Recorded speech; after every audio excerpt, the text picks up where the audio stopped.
este 21 de julio. Sé parte de la Gran Marcha Nacional en defensa de la justicia boliviana. Buenas tardes, soy el doctor Luis Orlando Larrea García, presidente del Colegio Médico de Bolivia. Este último fin de semana sufrimos una injusticia.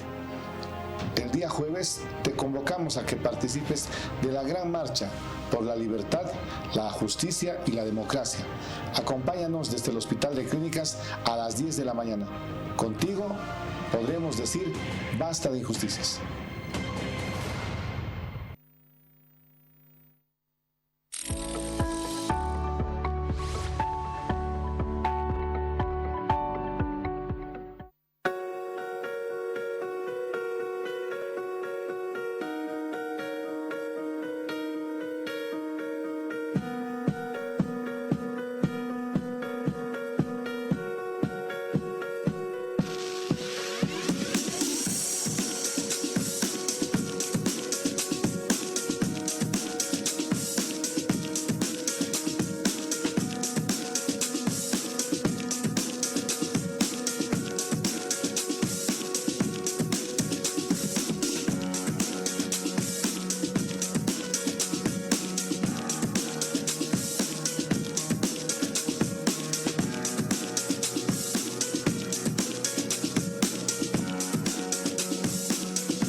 Este 21 de julio. Sé parte de la Gran Marcha Nacional en defensa de la justicia boliviana. Porque hoy más que nunca estamos unidos, los profesionales en salud, los gremialistas, jubilados y todo aquel que quiera que la justicia deje de estar manipulada. Porque no es la lucha de un sector, sino de todos los bolivianos que queremos un país libre y en democracia, donde no se quiera callar a cualquier ciudadano que piense diferente.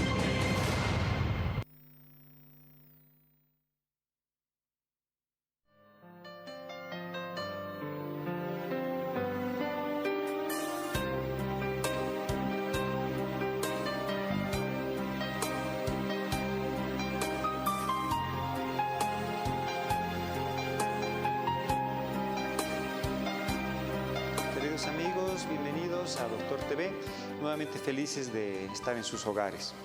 Para hoy hemos preparado un tema que concierne especialmente a los niños. Hemos invitado a la doctora Tania Salazar, ella es hematóloga pediatra, ya la tuvimos en algún par de oportunidades antes y nuevamente seas bienvenida, querida Tania. Muchas gracias, gracias a Doctor TV por la invitación y pues como ya mencionaba, hoy vamos a hablar sobre las hemorragias en los niños. Exacto. ¿Dónde sangran más los niños? Una pregunta muy frecuente que hacen los papás y que los concierne mucho es el sangrado en la nariz. Las epistaxis es en el término médico Generalmente aquí nosotros en la parte occidental, por el tema del medio ambiente y la resequedad del ambiente como tal, los sangrados en la nariz son muy frecuentes. No necesariamente esto van a estar asociados a una enfermedad de la sangre.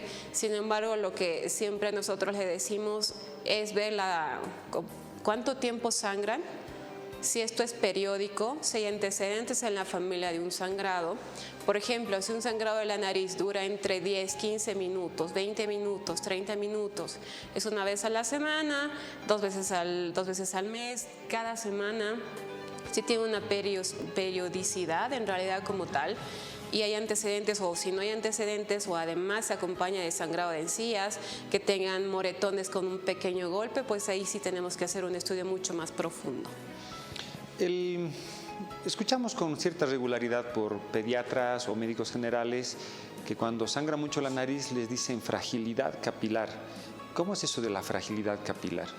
En realidad la fragilidad capilar va más que todo a los vasos del sanguíneos que pasan por la nariz, que se rompen como tal.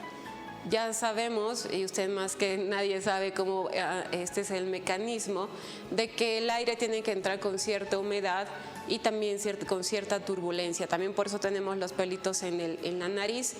Y es eso la razón por la que probablemente aquí en la parte del occidente tengamos mucho más frecuentemente los sangrados en la nariz. La humedad en nuestro departamento es aproximadamente el 30%, entonces es demasiado seco y eso puede hacer de que los vasos sí se vuelvan como que el aire entra como más seco y sí eso haga que los niños sangren con mayor frecuencia, no necesariamente asociado a una enfermedad de la sangre. Por eso nuevamente vuelvo a repetir ahí en casita que siempre es muy importante ver cuánto tiempo es ese sangrado. Si es un sangrado, yo sé que cualquier sangrado que tenga el niño obviamente va a alarmar a los papás, pero si es un sangrado que dura 1 o 2 minutos, hago presión o pongo un pequeño tapón y no hay ningún problema. Pero si estos sangrados duran demasiado tiempo, más de 10 minutos, hago el tapón, la presión y esto se repite con frecuencia, entonces ahí sí yo debo ir a consultar qué está pasando con mi niño, ¿no? Es muy importante lo que nos dice Tania, porque del 100% de niños que vienen con sangrado de la nariz a la consulta de otorrino, más del 90% se controla con eso que nos dice que es muy importante, con la humedad. Que tome agua suficiente, que se pongan gotitas de agua, hace que esta mucosa recambie con facilidad y se controla una gran mayoría. Entonces, cuando nos sangra la nariz, pensamos siempre en medidas generales antes que cualquier otro medicamento y otra valoración.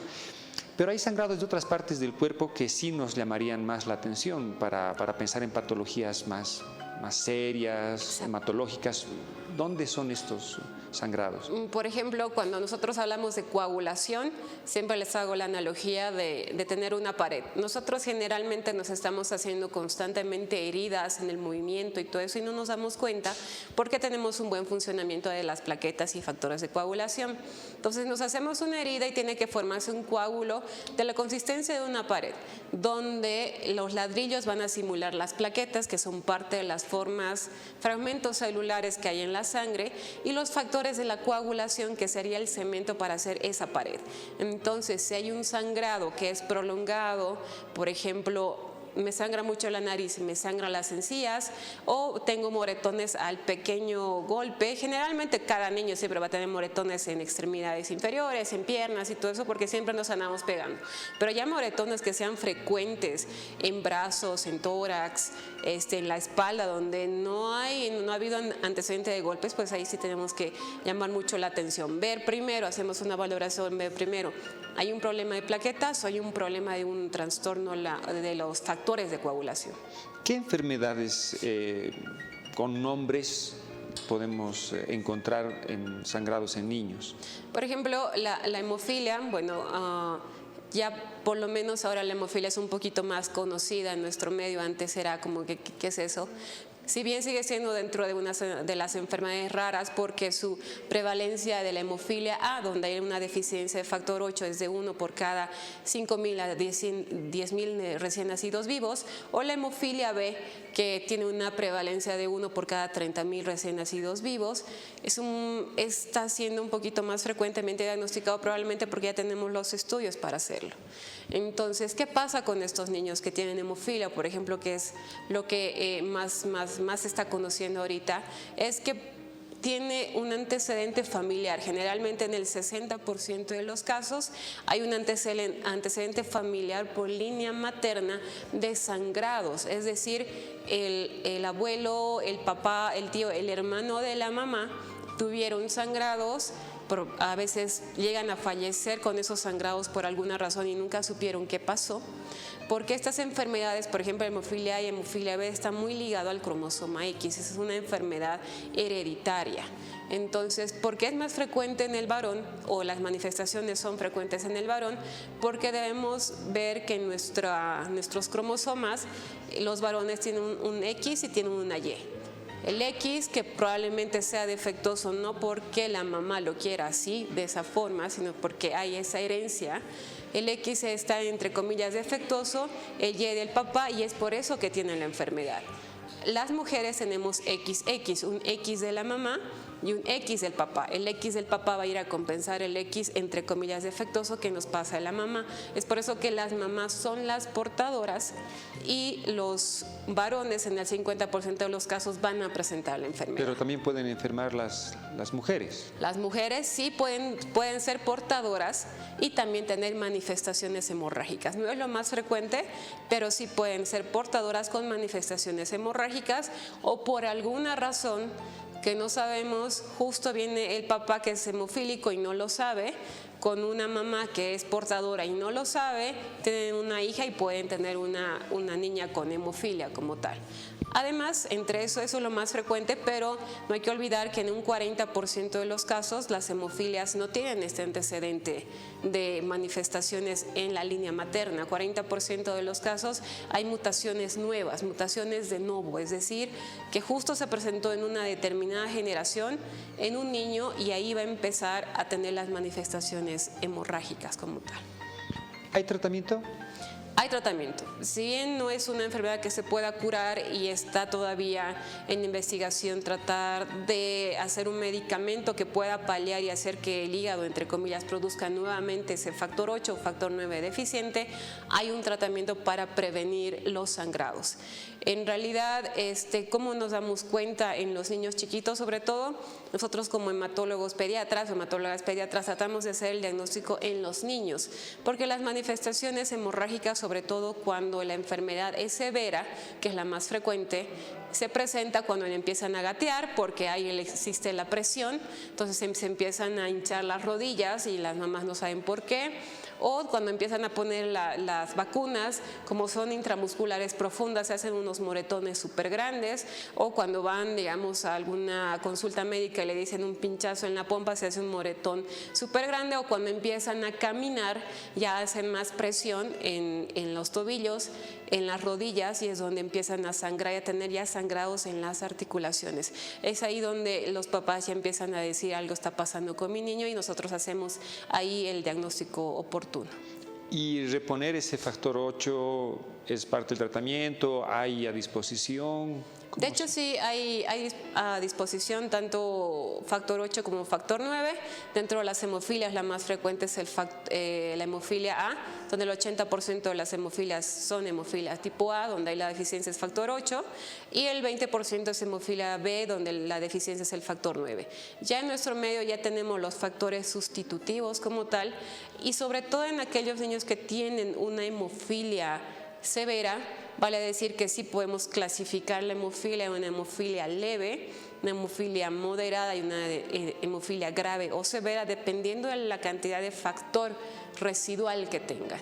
Entonces nosotros hacemos, por ejemplo, en el caso de una hemofilia severa o una hemofilia moderada con comportamiento de severa, es decir, que tienen sangrados espontáneos, porque esos son esos niños que empiezan a caminar pequeño digamos que se hace una torcedura, ya se hace un hinchazón de las articulaciones, porque nosotros generalmente al caminar tenemos microhemorragias, nunca nos damos cuenta porque nuestro sistema de coagulación anda súper bien, pero en los pacientes con hemofilia no es así. Entonces ellos pueden tener hemorragias sin ningún golpe en articulaciones, sobre todo de impacto. Entonces, en los niños lo que nosotros hacemos es un tratamiento profiláctico, es decir, nos adelantamos a las hemorragias, porque hemos visto que a través del tiempo, ya en los pacientes adultos, donde no había todavía los factores, por ejemplo, en nuestro país, no había cómo tratar esa enfermedad, han quedado con secuelas, con las articulaciones probablemente ya con una artropatía, es decir, que se queda anclada la rodilla como tal y no la pueden mover, no son funcionales o tienen que entrar a una dependencia. Y lo que nosotros tratamos de hacer con la profilaxis es que esos niños tengan una vida lo más normal posible y sean funcionales cuando lleguen a la adultez. Queridos amigos, tenemos ahí el teléfono y obviamente la intención es que ustedes puedan hacer sus consultas, escríbanle a Tania para que podamos absolver las preguntas que ustedes tuvieran sobre el asunto de hemorragias en general en los niños. Muchos médicos generales, muchos estudiantes de medicina nos miran. ¿Qué exámenes tú consideras con una sospecha clínica, con todo lo que nos has contado?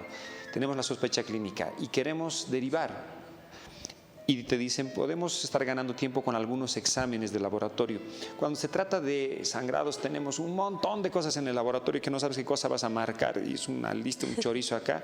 Y a veces te olvidas de marcar uno y después te critican. Entonces sería bueno que nos guíes qué laboratorios son útiles para una hemorragia en niño. Básicamente diría tres.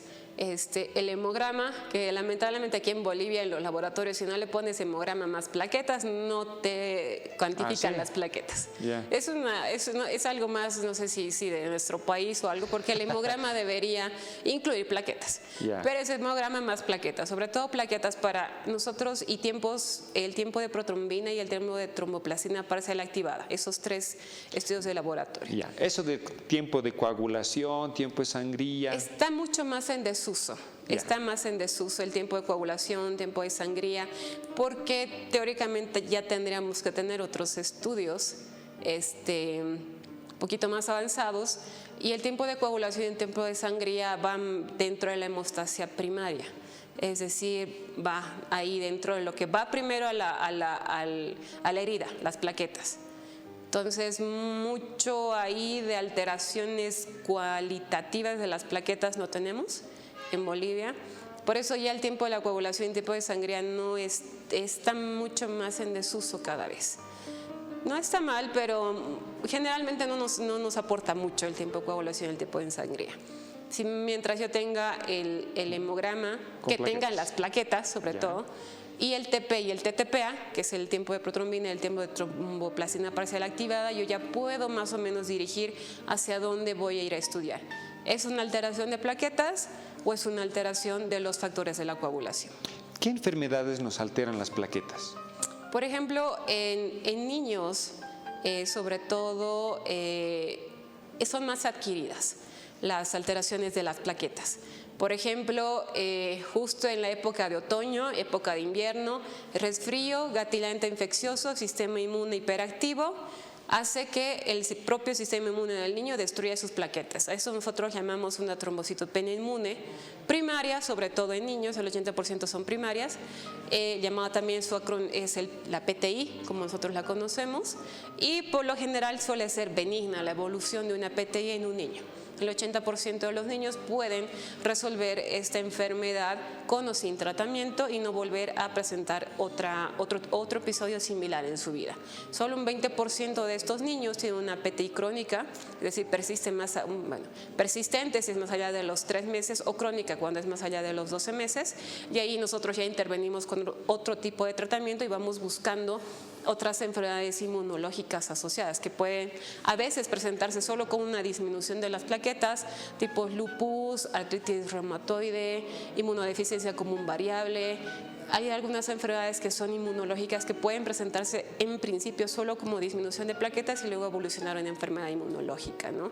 Pero eso es muy poco frecuente, solo el 20% de alteraciones adquiridas de las plaquetas. Alteraciones congénitas sí hay, pero eso sí realmente son enfermedades extremadamente raras, donde no existe tanto una alteración en la cantidad de las plaquetas, sino en la cualidad de las plaquetas. Es decir, en el laboratorio puede salir normal la cantidad de plaquetas, pero existe una alteración en la funcionalidad de que entre las plaquetas entre sí no se unan o las plaquetas no se puedan unir al endotelio, que es más o menos la capita externa en la que está expuesta el vaso a la sangre, ¿no? Como tal. El asunto de las petequias, de esos puntitos rojos en la piel o en las mucosas, ¿qué información nos da? Porque a veces los papás vienen y le han aparecido estas manchitas, tiene epistaxis o tiene sangrado en las encías y aparecen estas lesiones llamadas petequias. Claro. ¿Qué importancia le damos? Muy buena pregunta, porque es lo primero que nosotros vemos, esos puntitos rojos que nosotros hacemos como una presión y no desaparecen, porque también hay puntitos rojos que pueden ser como alérgicos, ¿no? Entonces, por ejemplo, si yo tengo a mi niño, le salen unos puntitos rojos que, por ejemplo, empiezan a salir en la cara porque a veces hacen mucho esfuerzo, tiene un sangrado en la nariz, empieza a sangrar las encías, primero como que empezó en la cara los puntitos rojos y luego se disemina. Ahí sí nosotros, las petequias que nosotros llamamos, están muy asociadas a alteraciones de las plaquetas como tal. Las petequias están más asociadas a las alteraciones de las plaquetas. Sobre todo en casa, si tienen algún niño que tenga los puntitos rojos, entonces ven, si no desaparece y va aumentando, porque generalmente son enfermedades de evolución rápida. Por ejemplo, me apareció como hace 3 días y ya después el niño está totalmente lleno de puntitos. Entonces, no es como que ya voy un año con los puntitos, entonces eso ya es otra cosa. Podría ser más alteraciones en la piel, pero estas petequias, estos puntitos que aparecen de forma espontánea, con sangrados masivos en la nariz, encías, pues ahí sí tenemos que consultar de forma inmediata primero a pediatría o emergencias donde podamos ir y ya vamos a ver si realmente es una alteración de las plaquetas. Vamos a pasar a una de las consultas que ya nos han escrito y nos dicen: buenas tardes, mis 2 hijos, uno de 8 y el otro de 5, tienen sangrados nasales. Es más frecuente cuando tienen impresiones fuertes. ¿Será que tienen la hemofilia, como usted explicó? El papá de ellos también tiene sangrados constantes. Habría que ver, como les decía, la periodicidad de los sangrados. Es frecuente si duran más de 10 minutos, no se autolimitan. Es muy difícil. Tenemos a los dos hermanos y el papá que sangra probablemente no esté pensando en hemofilia, porque ya habíamos dicho que la transmisión de la hemofilia es por línea materna, ¿no? Pero existen otras enfermedades hereditarias también asociadas a los trastornos de la coagulación que tienen una herencia autosómica dominante, como por ejemplo la enfermedad de von Willebrand, que sí puede haber alguien en la familia, mamá o papá, que tiene estos sangrados, lo tuvo durante su niñez, lo tuvo durante la adolescencia y luego se les pasó. Pero eran sangrados muy importantes. Entonces, si es por bastante tiempo que tienen el sangrado, valdría la pena mucho estudiar a ambos niños, ¿no? ¿Tenemos la posibilidad de diagnosticar von Willebrand en el medio? Lamentablemente estamos ahí como que tratando de hacer primero la cuantificación del factor de von Willebrand, porque existen 3 tipos, el 1 y el 3, que son alteraciones cuantitativas. Entonces voy a ver una alteración en el porcentaje de la actividad del factor de von Willebrand, pero existe un tipo 2 donde las alteraciones son cualitativas. Cuando hablo de cualidad, en realidad el factor de von Willebrand puede estar normal, un poco disminuido, pero hay una alteración justamente con las plaquetas, porque el factor de von Willebrand es una proteína muy grande que va primero a hacer un chaperón al factor 8, más o menos como que lo cubre de los malos, y segundo también va a la funcionalidad de las plaquetas. Lamentablemente, para hacer diagnóstico de enfermedad de von Willebrand es muy difícil en el país. Si hubiera algún laboratorio que pueda hacer la cuantificación del porcentaje, hay alguno que otro, pero a veces tienen reactivos, a veces no tienen reactivos. Podríamos hacer el diagnóstico. El 80% de las enfermedades de von Willebrand son cuantitativas, entonces ahí podríamos hacer un pesquisaje muy, muy, muy grande. Pero para las alteraciones cualitativas, ahí sí nos quedamos huérfanos porque todavía no tenemos la capacidad para hacer ese tipo de diagnóstico. Y a veces nos pasa, y habíamos comentado una reunión anterior con Tania, nos damos cuenta cuando ya el paciente está sangrando, el chiquito que hemos operado de amígdalas y no podemos controlar la hemorragia y estamos pasándole 10, 15 paquetes de sangre y estamos tratando de salvar la vida y tenemos mucha restricción en hacer los exámenes y hacer el diagnóstico de precisión. Como consejo de amigo, de un cirujano para todos los colegas que están viendo, no pierdan el tiempo cuando ya tenemos un paciente que ha sangrado, estamos con una cauterización, 2 cauterizaciones, un taponamiento, una internación. Tenemos especialistas que nos pueden ayudar, que saben las limitaciones que tenemos en el medio para diagnosticar estos cuadros y que por supuesto van a ser los que van a salvar la vida a ese paciente por más intentos que nosotros podamos tener. ¿Qué hacemos cuando sangra tan fuerte y estamos en un servicio de emergencias y no podemos decir el lunes que vaya al hematólogo pediatra? No, imposible. ¿Con qué se repone esa sangre? Depende mucho en qué estoy sospechando, por eso ahí es muy importante el actuar del médico general que va a estar en la primera línea o el médico pediatra en emergencias. ¿Qué está sospechando? Estoy sospechando que es una alteración de plaquetas. Habíamos dicho, la PTI, por ejemplo, es una alteración de una autoinmunidad, el sistema inmune se pone hiperactivo y ataca las propias plaquetas. Si estoy sospechando en eso y tengo el conocimiento necesario y está con mucho sangrado, ahí no voy a transfundir plaquetas. Pero es como que ponerle más leña al fuego. Tengo un sistema hiperinmune que está destruyendo todas las plaquetas que ve a su paso y yo le paso plaquetas, voy a hacer que ese sistema se vuelva mucho más activo como tal. Entonces ahí el tratamiento, como es algo inmune, a veces no se animan mucho con el corticoide porque dicen no, que lo vea el hematólogo porque ha sangrado mucho, tiene una visitopenia que para nosotros que somos médicos dicen anemia más las bajas de las plaquetas, pero a veces ese sangrado de la nariz hace que baje mucho la hemoglobina, pero el sangrado, la anemia es por el sangrado, en realidad no es porque venga con la anemia como tal. Y luego tengo las plaquetas bajas y no se anima mucho con el corticoide, la hemoglobina puede ser una buena arma, ¿no? Pero de inicio. De inicio. Sí, porque en una guardia, como usted dice, no va a estar el hematólogo pediatra, va a estar el pediatra, entonces va a ser el que va a tener la decisión en sus manos. Porque luego vamos con que ya, obviamente otorrinolaringología no se da mucho tema de tapón, pero si yo no voy a ir a atacar específicamente qué está pasando en esto de la hemostasia o de la coagulación, pues va a seguir sangrando y eso puede llegar a un shock hipovolémico incluso, que hemos visto en algunos casos, ¿no? Entonces depende mucho qué es lo que yo esté sospechando. Si llega un paciente de nuevo con una hemorragia en una de las articulaciones, ya ha tenido varios episodios de estos, está haciendo mucha tensión y a veces puede haber un síndrome compartimental que nosotros llamamos, y a veces eso en esta fasciotomía. Yo estoy en emergencias, venga, pongámosle plasma, no importa, el fin de semana, y luego nosotros hacemos la determinación cuando ya venga el lunes o cuando ya lo pueda ver. No tengan miedo en ese sentido de que no le puedo tocar hasta que no lo vea el hematólogo porque luego, no sé, me va a decir algo, me va a reñir más o menos, no. O sea, hay tiempos y si es una emergencia, pues todo es bienvenido, pero siempre dirigido a algo, ¿no? ¿En qué estoy sospechando? ¿Es una alteración de plaquetas?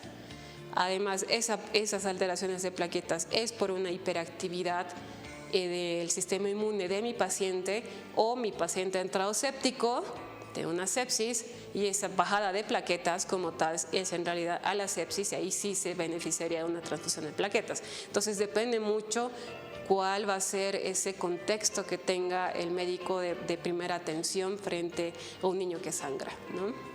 Vamos a pasar a las consultas que nos han escrito nuestros amigos y nos dicen: buenas tardes, tuve un sangrado nasal de por lo menos 1 hora, había llegado a Estados Unidos, al día siguiente fui al médico y me dijo que mi presión estaba alta.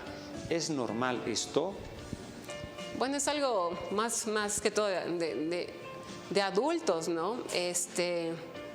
Tendríamos que ver si ha sido un sangrado único y no tiene antecedentes previos de sangrados que ya vengan de 2 años, 3 años. Si es alguien adulto, pues ya tendría que tener una historia bastante larga de sangrados de la nariz.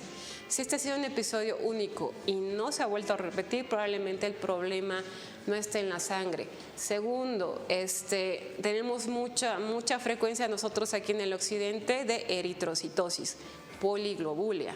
Es decir, hay un exceso de glóbulos rojos y a veces se ponen morados, a veces tienden a tener la presión alta por este aumento de la viscosidad y a veces por un sistema de mecanismo de autorregulación existen estos sangrados para hacerse una autosangría como tal, porque necesita sacar ese exceso de glóbulos rojos que tiene por la poliglobulia, que en la mayoría de los casos en nuestro país y en los adultos o en algunos adolescentes es secundario a la altura.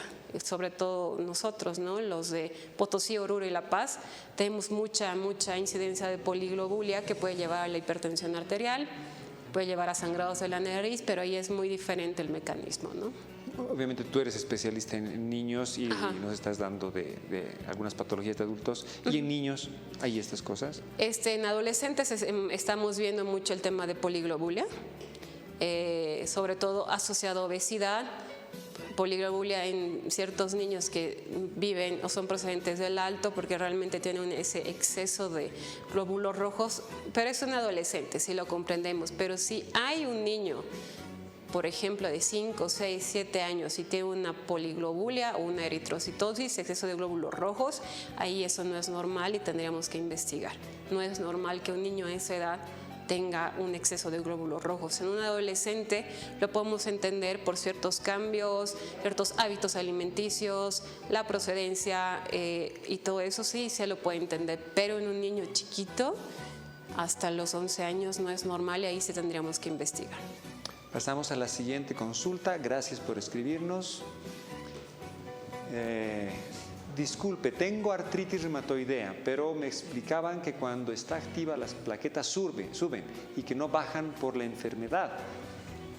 ¿Cómo funciona el asunto de las patologías autoinmunes? Es diferente. Aquí ya tiene un diagnóstico de una artritis reumatoide. O sea, me imagino que es alguien adulto también, entre otras cosas.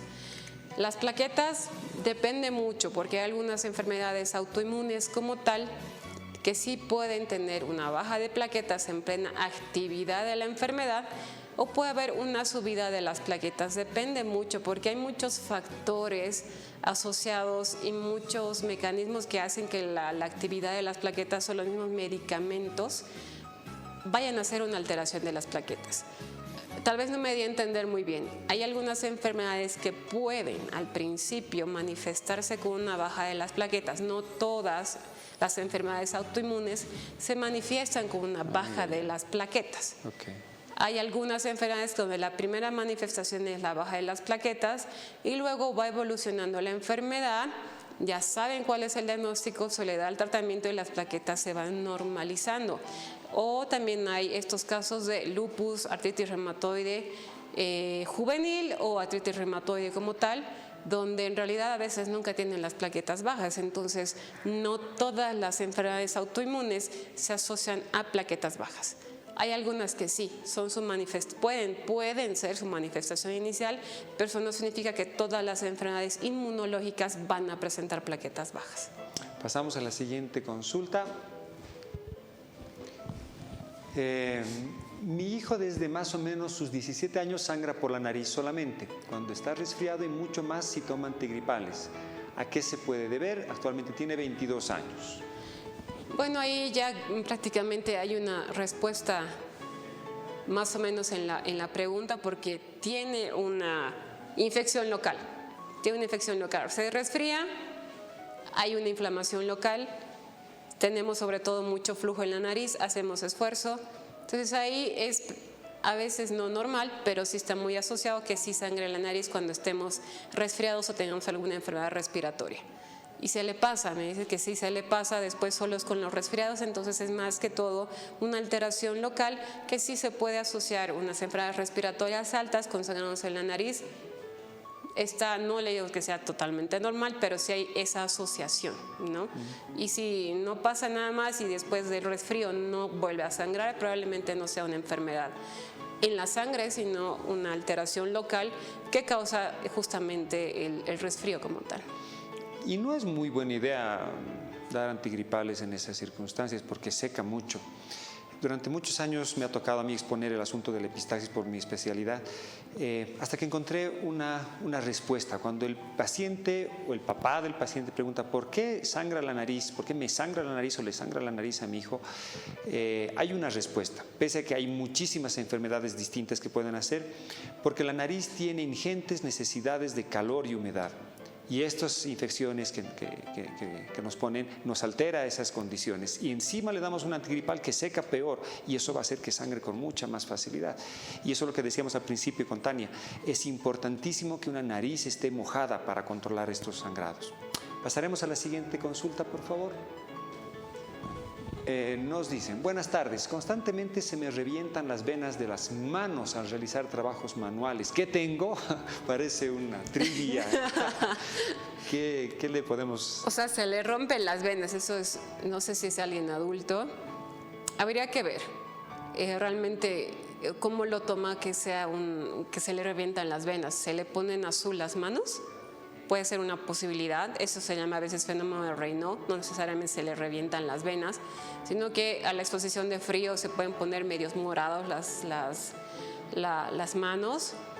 Que se le revienten las venas es más que todo cómo lo puedo expresar, cómo yo lo puedo expresar que se me revienten las venas. Se me ponen moradas, yo no sé, veo que el trayecto de mi vena se pone morado, se pone medio guindo, no sé más o menos qué es lo que quería expresar. ¿No? Si hace trabajos manuales y son muy pesados y me golpeo, pues obviamente va a tener moretones. ¿Quién no tiene moretones cuando se golpea, no? Pero ahí habría que ver más o menos qué es lo que presenta en realidad o qué quiere decir con eso de que se me revientan las venas. No me queda muy claro, ¿no? Pero me gustaría que profundicemos con el asunto del fenómeno de Raynaud. Muchas veces dice, mi hijito, sus deditos se le ponen moraditos y les llevan así. Entonces le estás viendo por otras causas y te preguntan, y sus deditos están más azulitos, moraditos y demás. Y le han dicho que tiene Raynaud. ¿Cómo enfocamos un paciente pediátrico con estas alteraciones? En realidad, vamos a ver si es un solo fenómeno de Raynaud o una enfermedad de Raynaud. Eso es un ámbito un poquito más sobre la inmunología. No, si solo es un fenómeno de Raynaud, que esporádicamente se le ponen medios azulitos los dedos a causa del frío, sobre todo cuando hay frío, y ya ha ido al pediatra y ha descartado cualquier otra enfermedad inmunológica, simplemente se hace un seguimiento, no se hace un tratamiento, ¿no?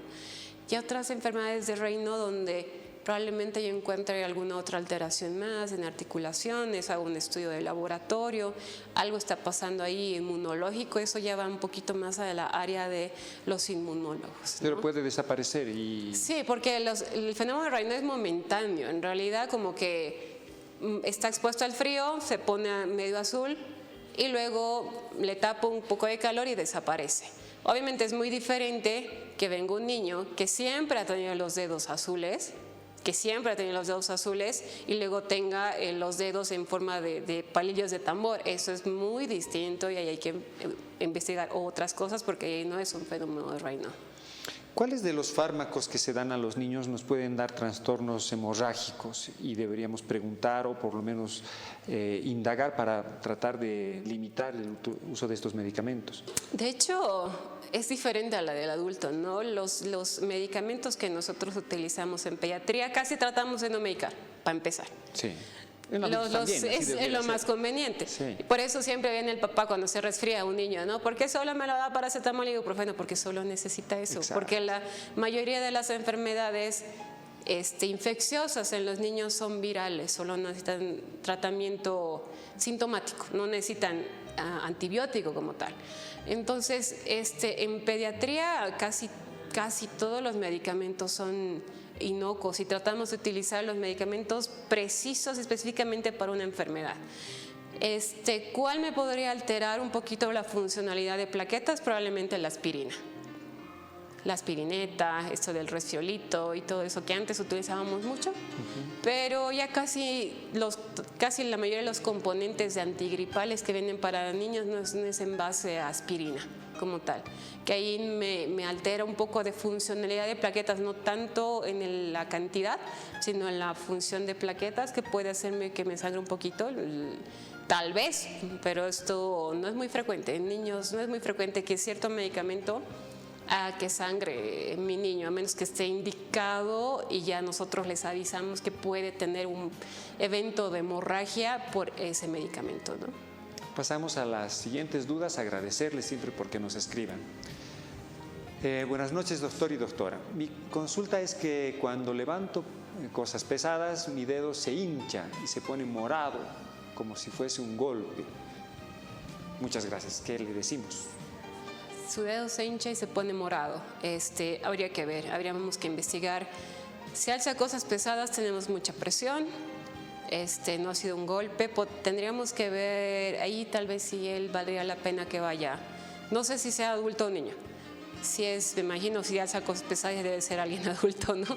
Entonces, que sí vaya y consulte primero con su médico internista, que va a ser el primero de cabecera y que va a ir a estudiarlo, al que nos está viendo en casita, ver si no hay alguna alteración en la sangre y ver también si es una alteración de la sangre o hay algo más ahí asociado. En los pacientes adultos es un conjunto de todo, porque tenemos muchas alteraciones en sí, ¿no? En conjunto, por tema de edad, por tema de dieta, por tema de hábitos y todo eso. Entonces es muy diferente. Los laboratorios que nos guían a patología hematológica, a la parte que estamos charlando, nos quedamos con ese hemograma, sí, con plaquetas, tiempo de protrombina y tiempo de tromboplastina parcial activado. Ajá. Ya, entonces lo que nos escribe sería bueno que guiemos por lo menos para ver si hay algún trastorno hematológico, sí, al respecto. No sé si tenemos otra consulta.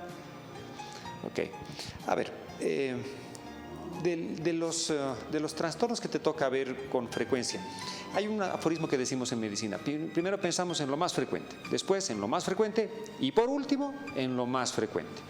Si yo tengo un niñito que me está sangrando de cualquier parte, de las encías, de la naricita y demás cosas, por frecuencia, independientemente del resto de los signos que podamos encontrar o de los síntomas que tenga el paciente, ¿cuáles de las patologías que tú tratas con frecuencia están más relacionadas a estas hemorragias? Si es por estación, por ejemplo, otoño o invierno, una trombocitopenia inmune primaria es lo más frecuente que yo podría pensar como primera patología o enfermedad. ¿Eso se ve con plaquetas? Eso sería con las plaquetas. Ya hablando de la hemofilia, y vuelvo a repetir, es una enfermedad rara, entra dentro de las enfermedades huérfanas, enfermedades raras. No sería lo primero que yo pensaría de entrada en un paciente, okay, con estas características de sangrado, ¿no? Primero plaquetas y luego veo los tiempos, el TP y el TTPA. Y algo también para los que nos están viendo en los estudiantes de medicina o médicos generales, a veces solo piden TP y no me piden TTPA. Y para un diagnóstico de hemofilia lo que más me va a dar orientar una sospecha es el TTPA, un TTPA alterado, no tanto el TP. Entonces, ahí a veces tenemos ciertos roces con algunas especialidades porque solo me piden TP y yo digo, el TTPA, puedes estar entrando a operar a alguien que puede tener una hemofilia leve, nunca se sangra esporádicamente, nunca lo supo, porque los con hemofilia leve casi no sangran solo si tienen un evento quirúrgico o un golpe muy fuerte. Entonces, es parte de los laboratorios que debería pedirse prequirúrgicos, que siempre piden. Yo siempre voy ahí, ¿por qué pides TP y no pides TPA? Porque tienen que ir casados, ambos laboratorios tienen que ir casados. Porque también depende, mi TP alterado y TTP alterado yo pienso una cosa. TP alterado y TTPA normal yo pienso otra cosa. Solo TTP alterado yo pienso en otra cosa. Entonces ambos van siempre casados cuando nosotros hablamos de trastornos de los factores de la coagulación. ¿Y estos se pueden mejorar, estos factores, la alimentación, alguna cosa, vitaminas, no sé, te van a preguntar? Hay un mito, ¿no? Y siempre pasa, va sangrado en la nariz y va al médico general, vitamina K. Sí, de vitamina K todos. En realidad la vitamina K no, por nuestra dieta, por nuestra alimentación, si somos saludables, sanos, sobre todo en un niño que no tiene una alteración, no tiene una gastrostomía, colostomía, alteraciones en el intestino y todo eso, no tendríamos por qué tener deficiencia de vitamina K, por lo menos en los niños. Entonces, ahí sí hay que investigar. Es algo también que siempre vamos viendo en la consulta diaria, es que a veces lo revisan vitamina K en pinchazo, vitamina K en tabletas y a la casa, ¿no? Y a veces no hacemos un poquito más de interrogatorio porque a veces sangra y puede ser una PTI, le pusieron vitamina K que obviamente no le va a hacer nada y el niño sigue sangrando. Entonces, vitaminas o algo, generalmente la dieta como tal, no somos mucho como en pediatría, mientras más saludables seamos con los niños, más naturales. Las vitaminas en realidad no son indispensables en los niños, porque ahí va la alimentación como tal. En la alimentación pueden encontrar todas las vitaminas, todos los minerales, proteínas, todo lo que quieran en la alimentación. Si tenemos una alimentación saludable, mi niño no tendría por qué tener una deficiencia de algún oligoelemento o de alguna vitamina o una cosa de esas, ¿no? Entonces, no es necesario, siempre me preguntan en la consulta, ¿y no me va a dar una vitamina más o menos para qué? Digo, en realidad, invirtamos más en la alimentación saludable de nuestros niños, ¿no? Y en casa, obviamente, yo voy a insistir en que coman sus vegetales. Mi niña no se quiere comer sus vegetales, pero yo como papá no como. Pues en realidad los niños siempre van a ser el reflejo de lo que yo soy. Pero la selga es horrible. Si yo en casa como papá no consumo vegetales, frutas, pues obviamente, ¿cómo voy a esperar que mi niño lo haga? Porque no tiene el ejemplo del papá, ¿no? Ese es el punto. La selga. Todo es bueno, todo es bueno. Pero es tan bueno como para cohibir hemorragias. Te digo, porque hay gente que a veces viene con su hijito, le sangra mucho su nariz y está saliendo una verdura aquí, y le ponen la verdura en la nariz. Es que les han dicho siempre que las verduras y está bien y tienen razón, que las verduras, las más verdes, tienen bastante contenido de vitamina K. Entonces, tienen asociados en la mente sangrado, vitamina K, verdura verde, muy verde. Sí, sí. Y entonces, si es por la nariz, mejor. Mejor por la nariz le pongo ahí.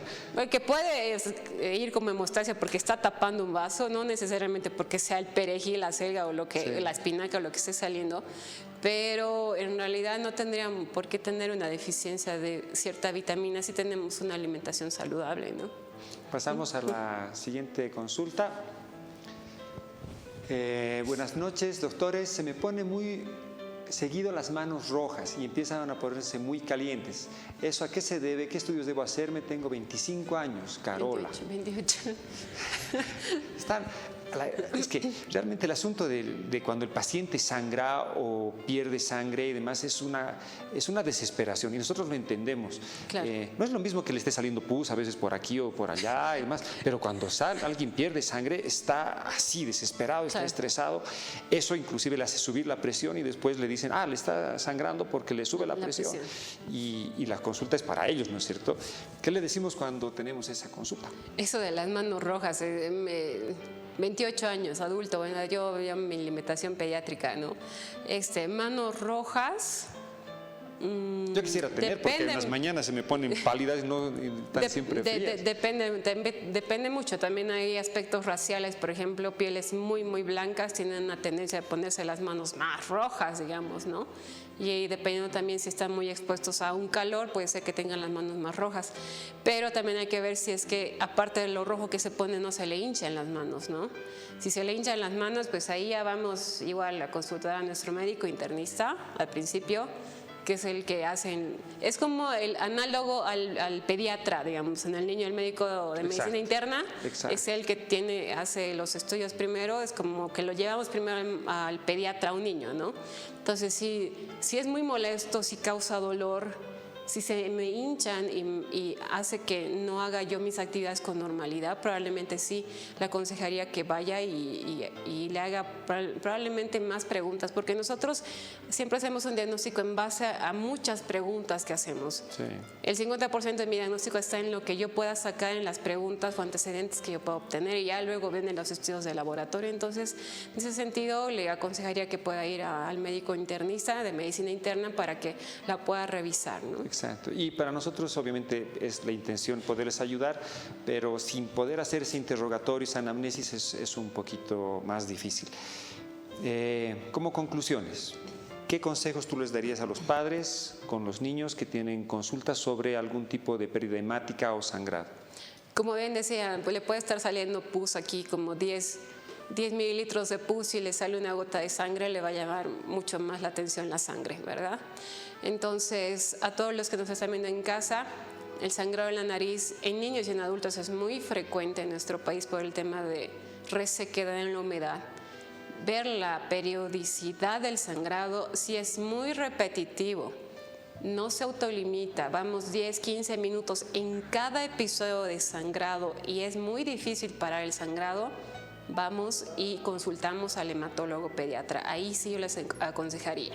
Pero si tengo a mi niño que en las mañanas, por ejemplo, sobre todo en otoño y invierno, me sangra, le hago una pequeña compresión y se autolimita, tranquilos papás, tranquilos ahí. También hay la otra tendencia en que ya le sale una gota de sangre, le pongo tapón, tapón y tapón, y eso también puede hacer que yo lastime la propia mucosa de la nariz y hacer que sangre más, en realidad. A veces solo necesitamos hacer una compresión, no ponerle un tapón de papel, porque a veces el papel puede ser muy lacerativo. Entonces hacer una compresión y si para, con tranquilidad. Pero si esto es de forma constante, dura 10, 15 minutos y no se autolimita, debemos consultar con el pediatra o el hematólogo pediatra. Tania, siempre un gusto tenerte acá y gracias por responder todas las consultas que nos han hecho. Recordar a nuestros amigos que mañana tenemos una marcha, tenemos que concentrarnos a las 10 de la mañana frente al Hospital de Clínicas para todas las personas, médicos, estudiantes de medicina y población en general que cree que la justicia no está obrando bien, que debería hacerse mejor gestión, especialmente en salud, en lugar de estar persiguiendo a las personas que defienden los derechos de nuestro sector, de la población, para tener mejor salud. Gracias por su sintonía y nos vemos pronto.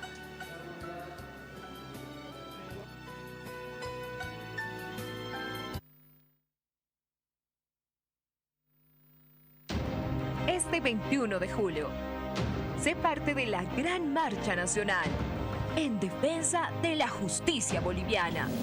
Buenas tardes, soy el doctor Luis Orlando Larrea García, presidente del Colegio Médico de Bolivia. Este último fin de semana sufrimos una injusticia. El día jueves te convocamos a que participes de la gran marcha por la libertad, la justicia y la democracia. Acompáñanos desde el Hospital de Clínicas a las 10 de la mañana. Contigo podremos decir basta de injusticias.